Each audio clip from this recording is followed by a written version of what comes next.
विजय चौक के आसपास का पूरा इलाका इस समय जीवंत होता हुआ आज के इस समारोह के लिए। और बीटिंग रिट्रीट दरअसल एक बड़ी पुरानी सैन्य परंपरा है। आप में से बहुतों को यह ज्ञान होगा कि महाभारत और हमारे कई ग्रंथों में इस बात का उल्लेख है कि शाम को जब युद्ध मैदान पर बिगुल बजता था तब सेनाएं युद्ध बंद करके अपने अपने शिविरों को लौट जाया करती थीं।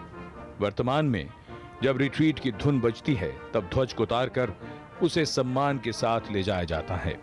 इस दौरान अविचल खड़े रहने की परंपरा है और यहां ये प्रहरी लगातार इसी प्रकार पूरे समारोह में अविचल खड़े रहेंगे।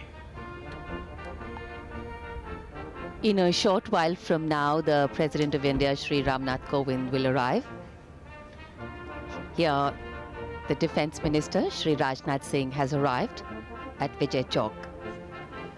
And escorting the President in a short while from now will be the President's bodyguard.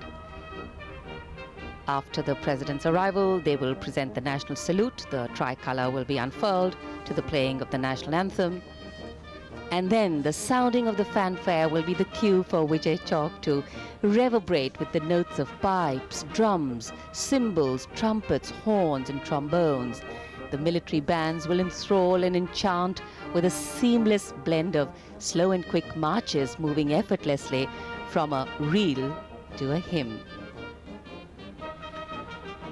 रक्षा मंत्री श्री राजनाथ सिंह और उनके साथ रक्षा राज्य मंत्री श्रीपाद येसो नायक जी और भारत के सीडीएस जनरल रावत और तीनों सेनाओं के अध्यक्ष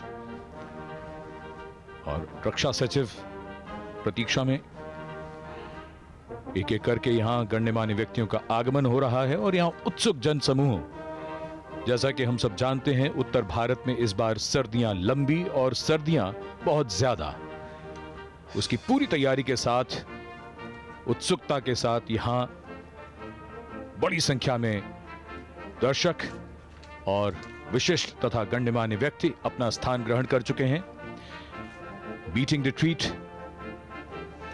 जैसा कि हमने आपको बताया, उसके बारे में इतिहास के पन्नों में इसके बारे में काफी कुछ लिखा गया है। और ड्रमर्स कॉल की अगर हम बात करते हैं, यानी ड्रम वादन, ये उन दिनों की यादगार है जब शहरों और कस्बों में तैनात सैनिकों को शाम के समय एक तय समय पर उनके सैन्य शिविरों में बुला लिया जाता था। वर्तमान में परंपरा और आधुनिकता का अत्यंत सुंदर मिश्रण है यह समारोह बीटिंग रिट्रीट। दुनिया भर की सेनाओं में सैन्य संगीत की एक प्राचीन परंपरा रही है। वीर रस की उत्पत्ति के लिए सैन्य संगीत का भरपूर इस्तेमाल सदियों से किया जाता है। सैन्य संगीत के गुणों और विशेषताओं का वर्णन भरत मुनि ने अपने ग्रंथ नाट्यशास्त्र में विस्तार से किया है।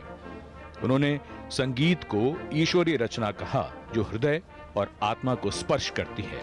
बहुत लोगों को यह लगता है कि सैनिकों का काम तो युद्ध लड़ना है, वो संगीत के क्षेत्र में क्या करेंगे, लेकिन जब हम अपने इन सैनिकों के द्वारा इस संगीत को सुनते हैं तो हमें पता चलता है कि वीरता के साथ उनके दिलों में संगीत का दरिया भी बह